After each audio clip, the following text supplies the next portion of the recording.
의원입니다. 해가 바뀌었습니다만 법안 발목을 잡고 있는 국민의힘 행태는 변한 게 없습니다. 국민의힘은 오늘 본회의 상정 예정인 2차 종합특검법의 필리버스터 강행을 예고했습니다. 장동혁 대표와 이준석 대표는 법안 저지에 힘을 모으겠다면서 내란 청산 반대 야합에 함께 나섰습니다. 이제 다시 원팀이 되신 건가요? 국민의힘과 개혁신당은 정치공학적인 계산으로 국민을 공분하게 할 것이 아니라 2차 종합특검법 처리에 적극 협력해야 할 것입니다. 아울러서 정교유착 의혹의 실체를 규명하기 위한 특검법을 조속히 처리해야 합니다. 지난 12일 이재명 대통령을 만난 7대 주요 종교단체 지도자들께서 사이비 종교로 인한 사회적 폐해에 깊은 우려를 표하면서 사이비 이단 근절을 요구하셨습니다. 신천지를 포함한 통일교 특검은 더 이상 미룰 수 없습니다. 통일교만 해야 한다, 민주당만 해야 한다라고 때를 쓰는 국민의힘과 개혁신당은 정치적 셈법을 앞세워서 국가와 국민의 해악이 되는 상황을 외면해서는 안 된다는 말씀 드립니다. 어제 이재명 대통령의 1박 2일간의 방일 일정이 마무리되었습니다. 양국은 단순 교역을 넘어서 공급망 안정화와 AI 수소 등 첨단 과학기술 분야에서 포괄적 협력을 약속했습니다. 특히 전 세계적인 공급망 재편 속에서 한일 간의 전략적 공조는 우리 기업들에게 더욱더 안정적인 경영 환경을 제공할 것입니다. 저출생 고령화, 지방소멸 등 양국이 공통으로 직면한 사회 문제를 해결하기 위해 출범한 한일 공통 사회문제 협의체도 더욱 내실화하기로 했습니다. 스캠 범죄와 같은 초국가적 범죄 대응에 뜻을 모음으로써 우리 국민의 일상을 보다 안전하게 지키는 토대를 마련했습니다.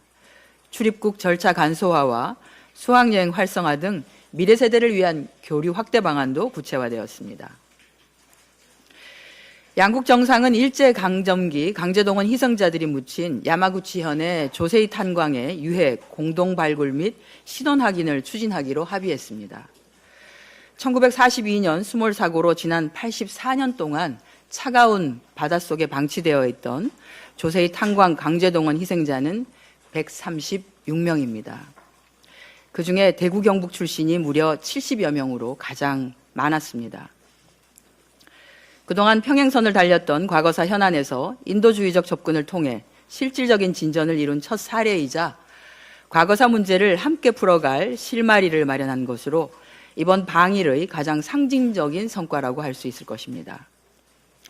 실질적인 합의에 이른 만큼 유해 발굴에 최대한의 노력을 기울여 꿈에도 그리던 고국으로 유가족의 품으로 보내드릴 수 있도록 협력하고 함께하겠습니다.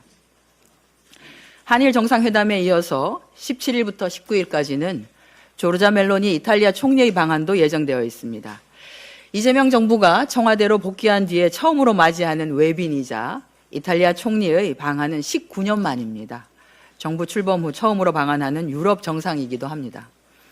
교역, 첨단 산업과 과학기술의 협력, 교육, 문화협력 등 폭넓은 분야에서의 협의가 기대되는 가운데 당은 이재명 정부의 성공적인 정상회교를 위해 최선을 다해서 뒷받침하겠습니다. 오늘 본회의에서는 쿠팡에 대한 국정조사 요구서 보고가 이루어집니다. 개인정보 유출, 입점, 납품업체에 대한 불공정 계약 관행, 물류, 배송 노동자의 권리 침해와 과도한 노동 강도, 반복되는 산업재해와 안전관리 체계 미흡 등 쿠팡의 문제적 행태는 이미 널리 알려진 사실입니다. 국회는 인내심을 가지고 상임위와 청문회 등을 통해서 쿠팡에 책임 있는 자세를 지속적으로 요구했습니다. 그러나 의사결정권자인 김범석 의장은 불출석으로 응하는 등 책임을 회피하는 데에만 급급했습니다. 쿠팡이 미 의회 및 행정부 관계자들을 대상으로 쿠팡이 미국 농축산물의 한국 수출을 확대 지원하는 핵심 유통 플랫폼이자 순수한 미국 기업이라며 로비 활동을 전개한 정황도 드러났습니다. 이런 상황에서 국회가 국정조사에 나서는 것은 당연한 일입니다. 이번 국정조사는 특정 기업을 겨냥한 것이 아닌 제기된 문제 전반에 대한 철저한 진상규명과 국민 기본권의 보호, 공정한 시장 질서 확립을 위한 법적 절차입니다. 최근 미 연방의회가 미국 기업 차별이라고 비판의 목소리를 높였다지만 쿠팡이 한국 시장을 얼마나 혼탁하게 만들고 있는지 다시 한번 생각해 봐야 합니다.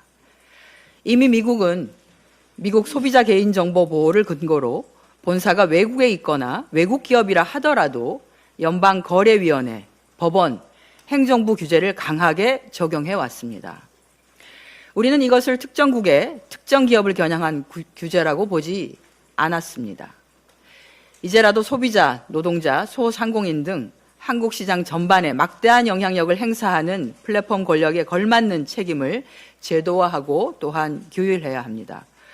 국정조사는 진상을 규명하고 재발 방지를 위한 대책을 마련하는 첫걸음이 될 것입니다. 이를 위해서 여야 구분 없는 협치를 기대합니다. 이상입니다. 감사합니다.